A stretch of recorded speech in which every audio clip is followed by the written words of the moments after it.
problem that we have faced is that we have not been able to tackle the problem of unemployment. No, neither the UPA government nor today's NDA government has given a clear-cut answer to the youth of India about employment. I don't think anybody in this room will disagree with me. I'll give a little statistic for the Prime Minister. The Prime Minister, something I would agree with directionally. The Prime Minister proposed the Make in India program. I think a good idea.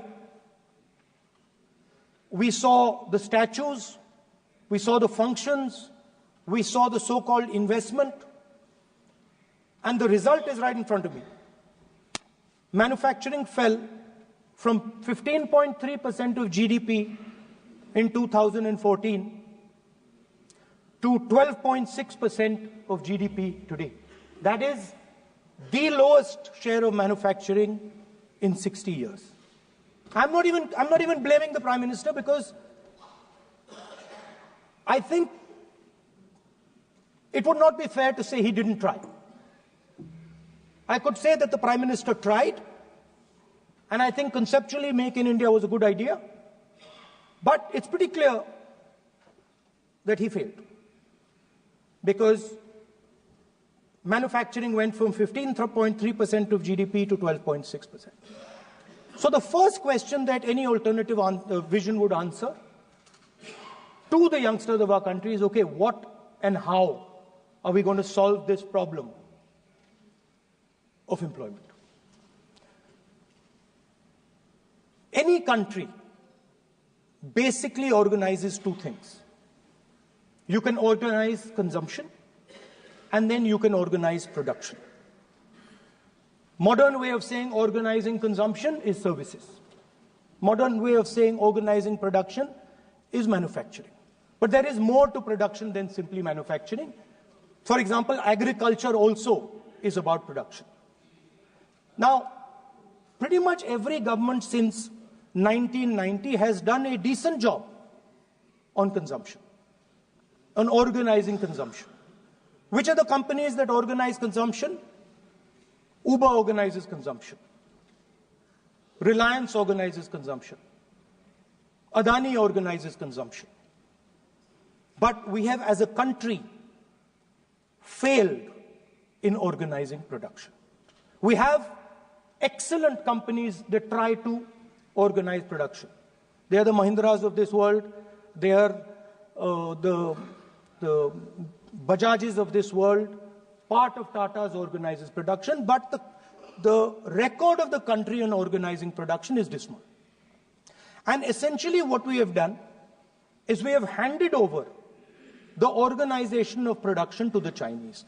So this mobile phone, even though we are saying we make this mobile phone in India, that is not a fact. This phone is not made in India. This phone is assembled in India. All the components of this phone are made in China. The network that has produced this phone is made in China, is owned by China. So every time we use a phone, every time we wear a Chinese shirt, a Bangladeshi shirt, every time we wear a pair of Chinese sneakers, we are paying a tax to China. Because some Chinese youngster is earning a salary to make or to produce that product. So the first message I would give in a presidential address would be that India has to focus completely on production.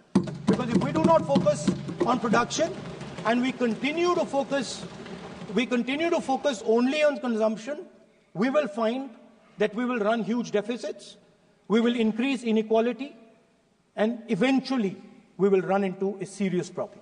Social problem because of unemployment, which we are already facing. If you look at the numbers of the amount of people who are in jail, if you look at the numbers that are spent on internal security, if you look at the numbers spent on our police forces, they're all spiraling. They're all rising. And everybody understands that social tension is on the rise in India. So now the next question comes, okay, so where is this employment going to come from? What is India going to produce? And for that, I'd like to tell all the youngsters of this country that there is a revolution taking place, an exciting revolution. The world is transforming completely. And the change that is taking place, at the heart of the change that is taking place, we are moving from the world of the internal combustion engine to the world of the electric motor.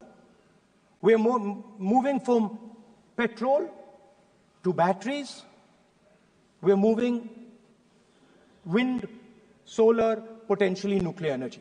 So our entire way of moving is changing.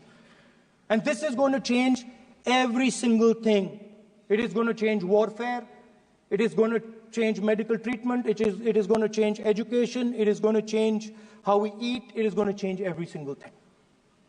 Now, the last time there was a revolution called the computer revolution, the government of India had a clear focus. We looked at that revolution. It was a Congress government. We looked at the revolution and we decided clearly that we are going to focus on the development of software. And we rode the wave of that revolution. And today you can see the result. I remember people laughing. I remember people laughing when the computer was being talked about. You mentioned Mr. Vajpayee. I respect Mr. Vajpayee, but Mr. Vajpayee gave a speech saying that computers are of no consequence to India.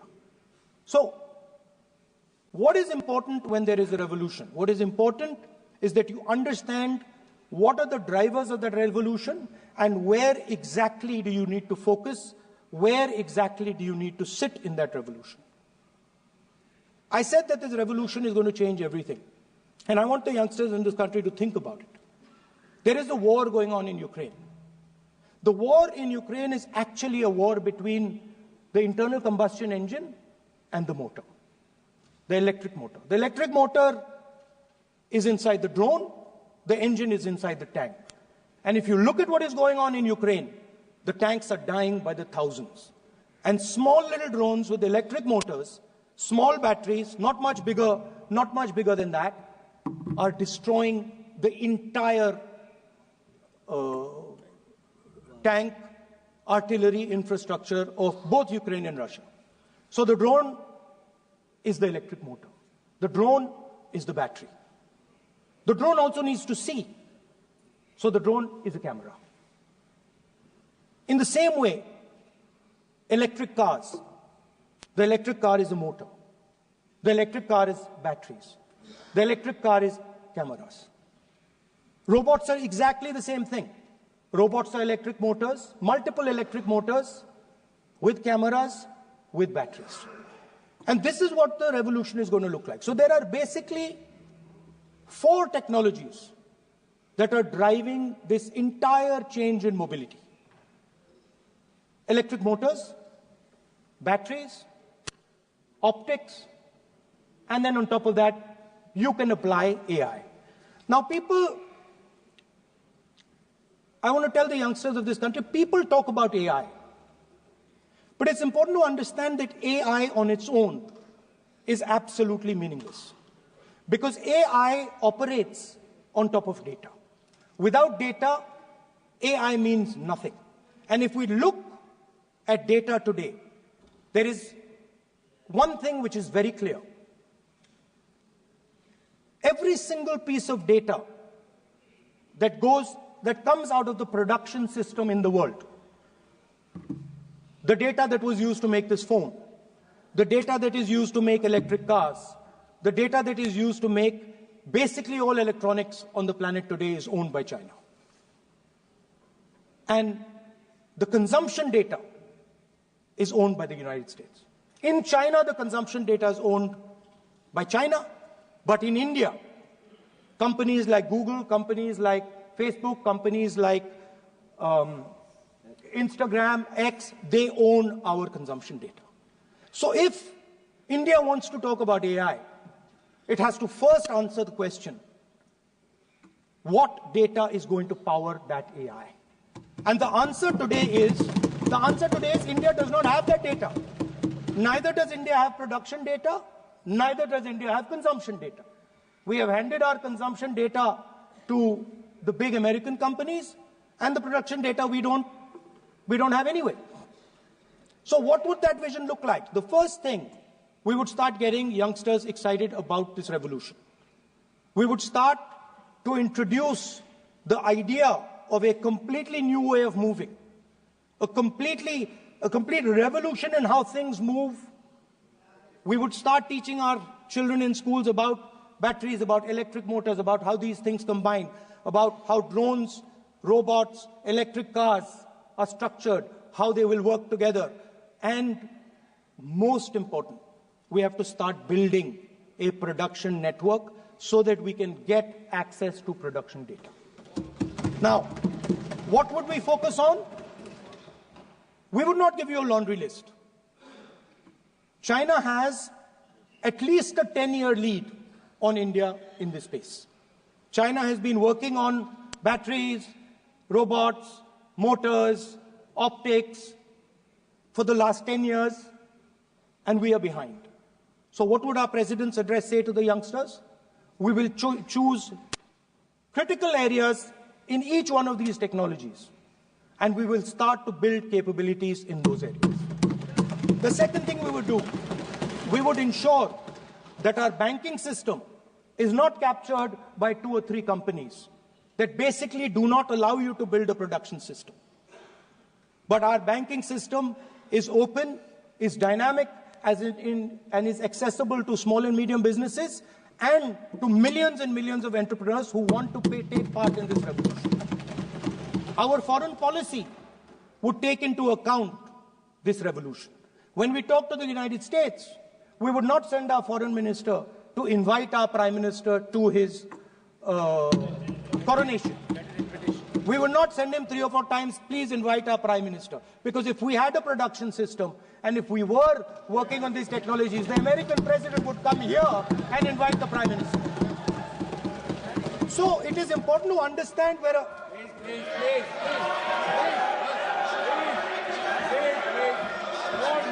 Without foreign policy.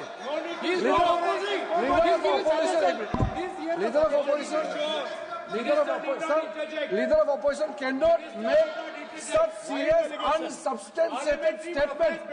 This is related to the relation between 2 countries, and he is making an unverified statement about invitation of the Prime Minister of our country. Is matter of our dignity. How can you make such kind of statement? He is leader of opposition, sir. He should be responsible in making such statement. Sir, LOP is giving us very positive suggestions. Why they are worried, sir? For the country, he is giving... Leader of opposition has the information from any official source. He must inform the House. If leader of opposition has the information, please inform the House. Okay. Who has told you that foreign ministers visited for the purpose which you had mentioned? You must specify it. So, I'm sorry that disturbed you, that question. I apologize for disturbing your peace of mind. It's okay. I've apologized for disturbing your peace of mind. I'm sorry. Apologize for lying to the House. ऐसा नहीं होता है. तो serious होना चाहिए leader of opposition को. कम से कम देश के मामले में तो एक हो. देश के मामले में तो एक वॉइस से बोलना चाहिए. ये गलत बात है. ये ठीक नहीं है. लीडर ऑफ अपोजिशन को इस तरह का बयानबाजी नहीं करना चाहिए. ये गंभीर विषय पर चर्चा चल रही है. इसका गौरव विषय है. So we would start by telling our young men and women that they have to be at the forefront of this revolution. We cannot afford that the Chinese are at the forefront of this revolution. Number one.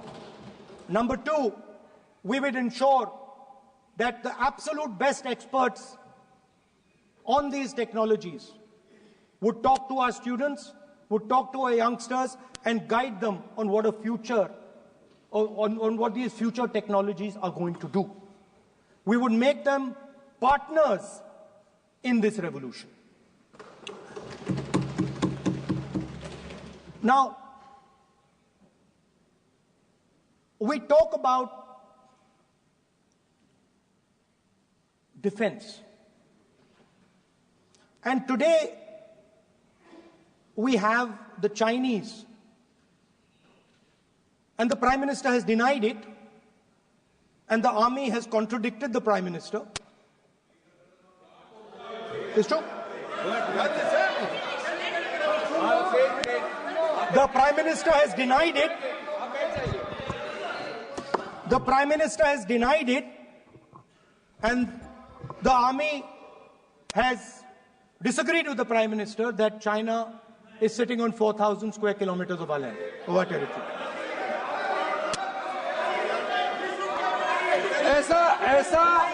ऐसा इस सदन में अब मन चाहे बात नहीं बोल सकते हैं। ये बिल्कुल ठीक नहीं है सर। ये सीरियस मामला है। आप फॉरेन पॉलिसी पे, बॉर्डर इश्यू पर आप अपना कैसे मजाक बात कर सकते हैं? अपना मन कहानी आप बना के बोल रहे हैं। ये तो बहुत सीरियस मामला है। विदेशी प्रतिपक्ष के नेता जो आप विषय बोल रहे हैं, जो विषय आप बोल रहे हैं, उसके तथ्यों को let me speak. सदन के पटल पे रखना आप। पानी। अनुरोध है, लीडर ऑफ अपोजिशन बोलिए, हम लोग शांति से सुनेंगे। ये आपका अधिकार है बोलने का, मगर आप मन चाहे ऐसा सीरियस इशू पे कैसे बोल सकते हैं?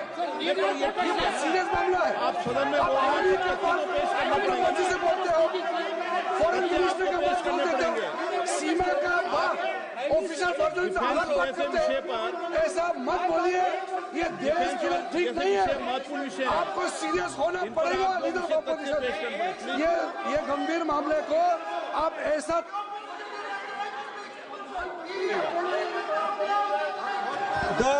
The Prime Minister has denied that Chinese forces are inside our territory, but for some reason, our army keeps talking to the Chinese about their entry into our territory, and our Chief of Army Staff has said that the Chinese are inside our territory. This is a fact. This is not invention, this is a fact. Now, but the reason China is inside our territory is important. Because people think that wars are fought between armies and their weapons. But the fact of the matter is that wars are fought by industrial systems. The fact of the matter is that China has an industrial system that is far stronger, far bigger than our industrial system. And that is why they have the guts to come inside this country. The reason China is sitting inside this country is because Make in India has failed. The reason China is sitting inside this country is because India is refusing to produce. And I am worried that India is going to give up this revolution to the Chinese once again. The reason I made this reference is because everything is connected. If and when we fight a war with China, we will be fighting with Chinese electric motors, Chinese batteries, Chinese optics, and we will be buying Chinese motors, Chinese optics, Chinese batteries. It is a non-sustainable proposition. That is why for our security, for the future of our children, for the future of our country, we have to build a production system, and we cannot allow this revolution to go by. Yes. Now, the next step, we have a strategic partner called the United States. The partnership should focus on how India and the United States can work together to take advantage of this revolution. That is what the conversation should be on. Please understand that India is as important as the United States for the simple reason that they cannot build an industrial system without us. They cannot build a production system without us. No matter what they say, the Americans simply cannot do what India can do because their cost structure is much, much, much more expensive than ours. We can build things that the Americans would never imagine. India can do that. So that would be the first part of a president's address. We would talk to the youngsters in India and say to them, we want you to be partners in this revolution. We want to change the Indian banking system so you can have access to it. And we believe in you, we trust in you, and we believe you can take on the Chinese. That's the first part. The second part would be about participation. We have done a caste census in Telangana. And what we have found is shocking. Almost 90% of Telangana is either Dalit, Adivasi, backward, or minority. Almost 90%. And I am convinced that that is the story across the country. I am absolutely convinced that the OBC population of this country is not one less than 50%, possibly 55%. 16% are Dalits, 9% are Adivasis, 15% are minorities. Last budget, there was a photograph.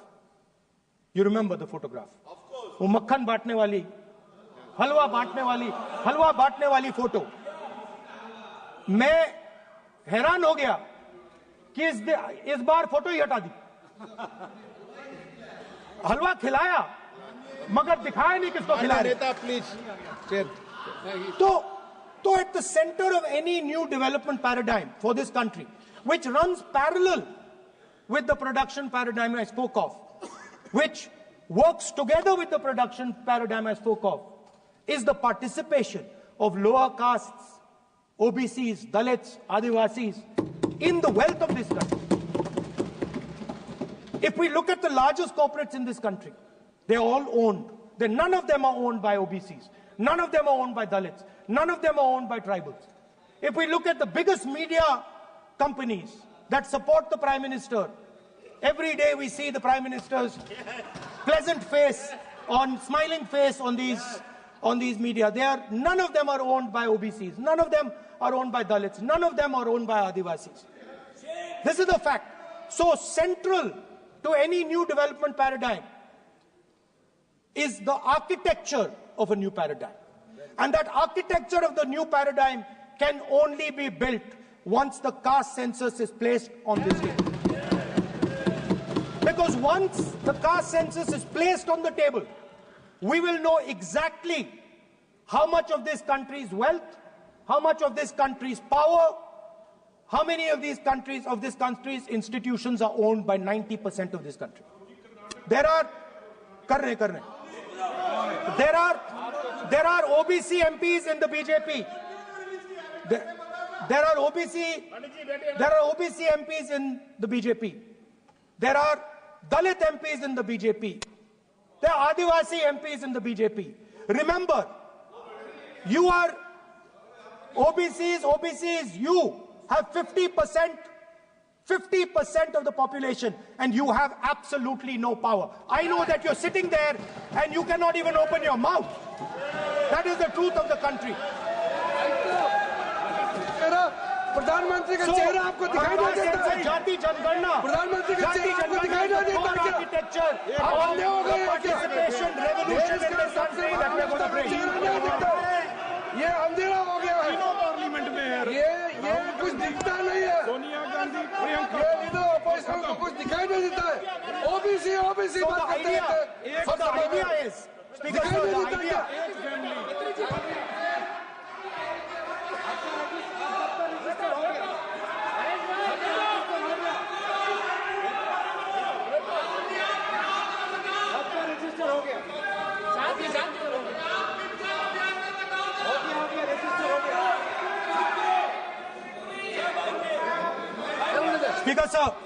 Speaker, sir, so the idea is, on one side, allow India and the Indian youngsters to participate in the coming mobility revolution.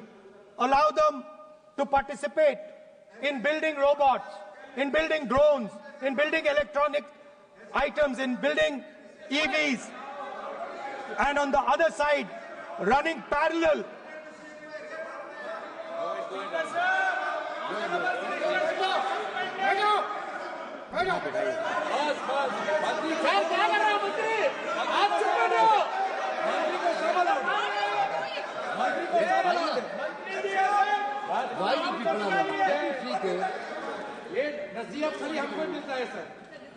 मैंने उनको ही मना The countries, Speaker sir. ऐसा नहीं है, आप So- भी बहुत disturbance करते हैं.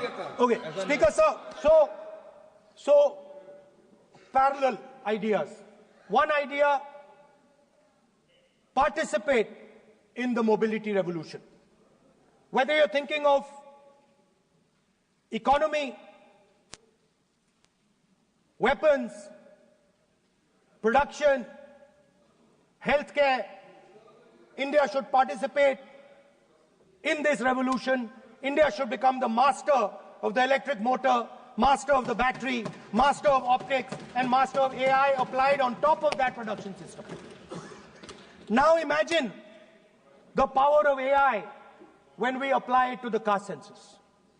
You imagine what we will do with AI and what we will do with the social revolution in this country when we start to apply AI on the data that we get from the caste census. So we are going to run a parallel track.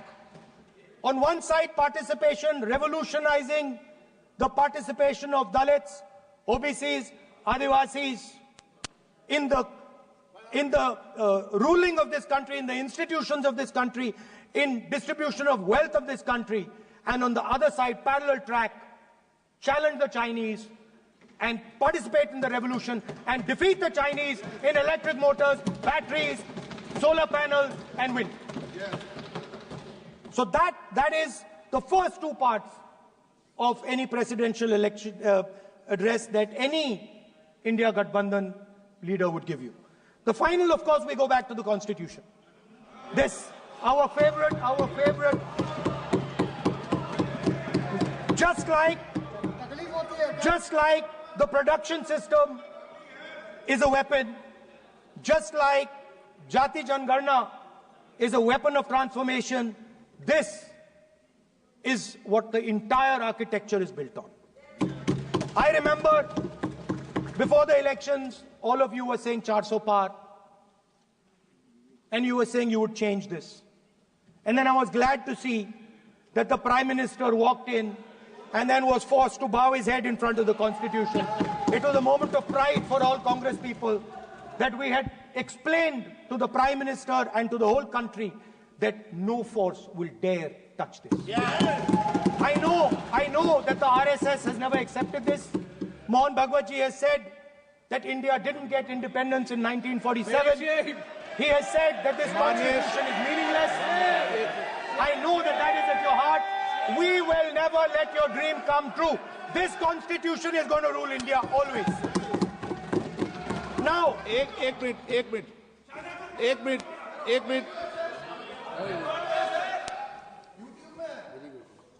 आप प्रतिपक्ष के नेता हैं,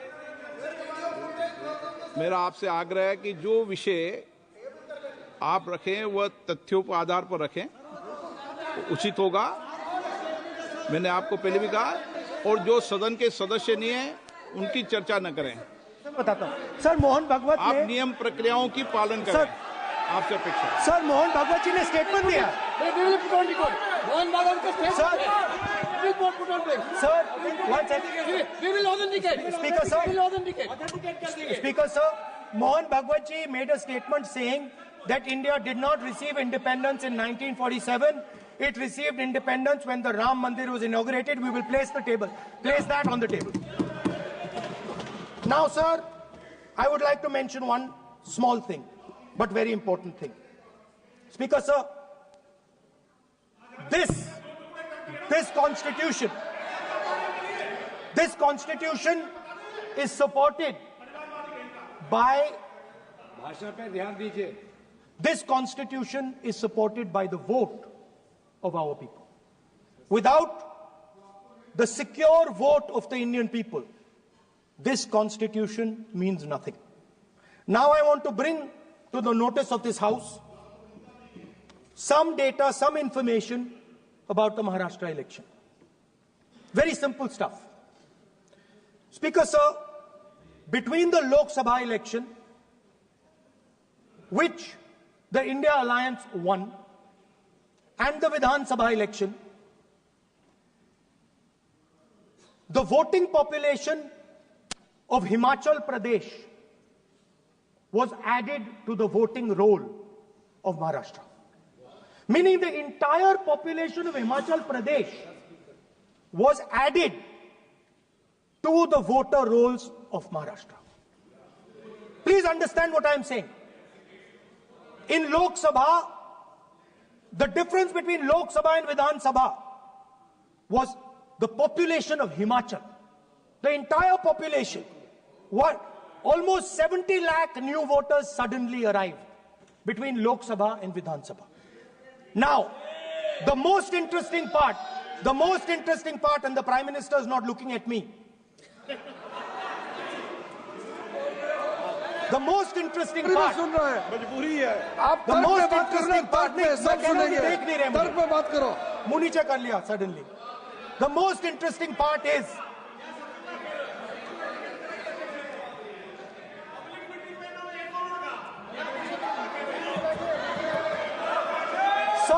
Sir, Maharashtra में more voters were added in 5 months in Maharashtra than were added in 5 years in Maharashtra. जितने 5 साल में add हुए उससे ज्यादा 5 महीने में ऐड हुए, आखिरी 5 महीने में लोकसभा चुनाव के बाद. सर, एक बिल्डिंग है सर शिरडी में, एक बिल्डिंग में 7,000 नए वोटर एक बिल्डिंग में ऐड हुए सर. एक बिल्डिंग में 7,000 नए वोटर ऐड हुए सर. सर, मैं कोई आरोप नहीं लगा रहा हूं, मैं सिर्फ ये कह रहा हूं सर कि इसमें कुछ ना टिके कि हिमाचल प्रदेश जितने बड़े वोटर्स लोकसभा के बाद जादू से आ जाते हैं. अब हम क्या कह रहे हैं? हमने इलेक्शन कमीशन से रिपीटेडली कहा है कि हम आरोप नहीं लगा रहे हैं. आप एक काम कीजिए, हमें लोकसभा की वोटर लिस्ट दे दीजिए, नेम, एड्रेस और इलेक्ट्रॉनिकली दीजिए, और विधानसभा नहीं है. नहीं सर, नहीं.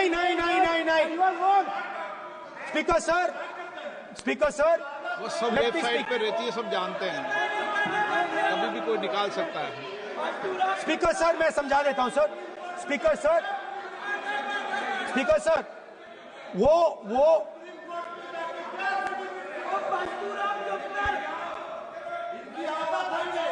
Speaker sir, we have asked. Speaker sir,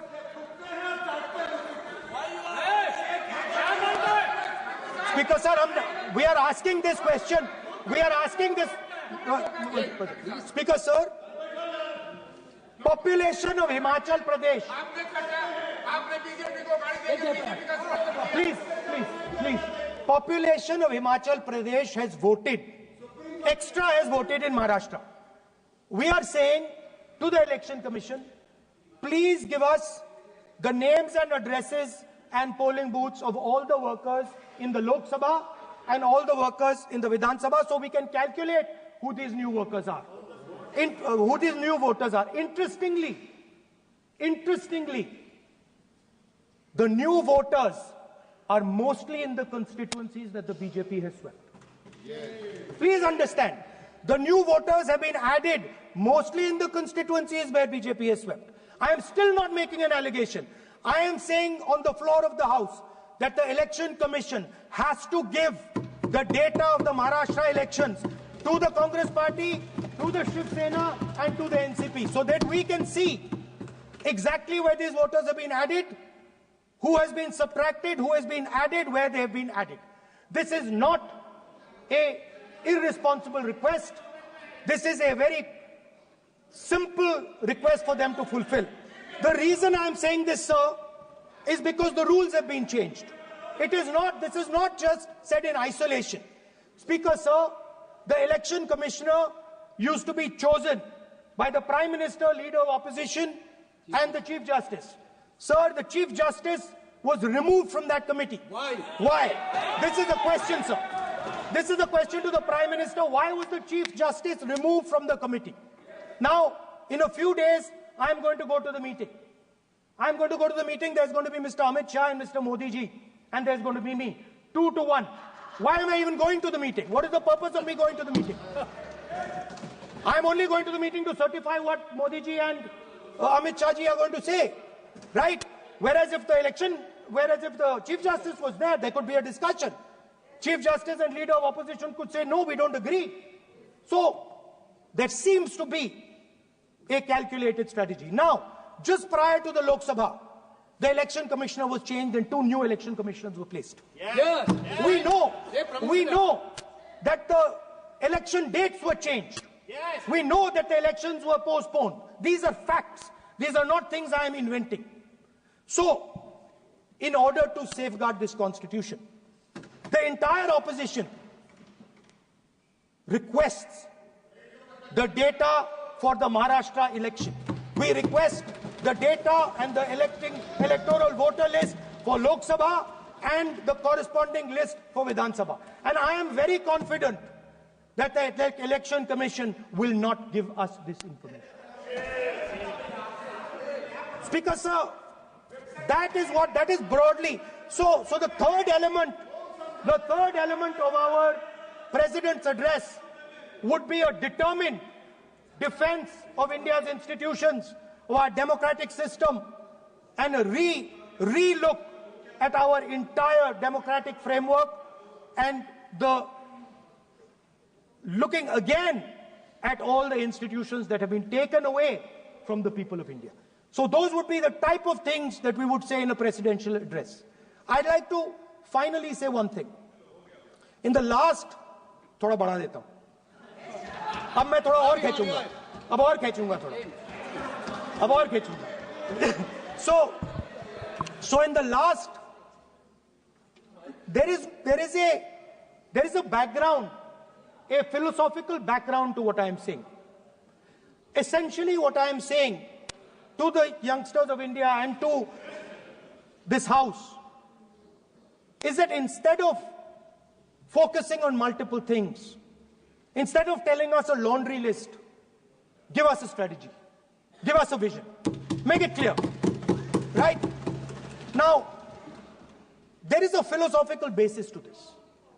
There is even a deep philosophical basis to this. I showed you the picture of Shivji, which you didn't allow me to show. I showed that picture for a reason.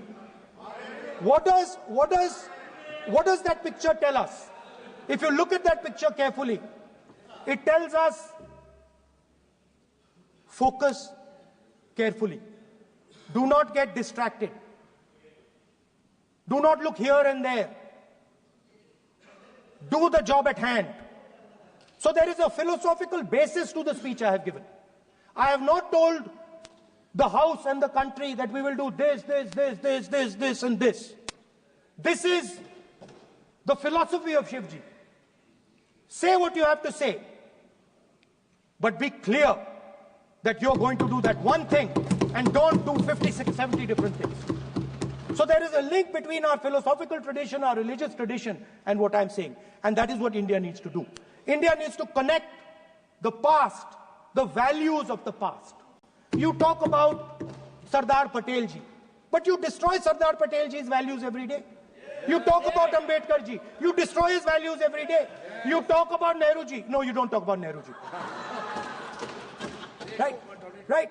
You bow in front of Buddha. You destroy what he says. So the point is, you have to be truthful to what you are. Right?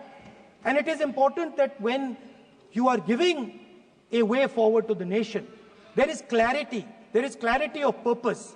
There is no hatred. There is no violence. There is no anger, because these things are destroying our country. So my speech has not been angry, has not been nasty. My speech has been very polite, very kind, and I thank the Prime Minister for coming and listening to it. माननीय श्री नरेश चंद पटेल,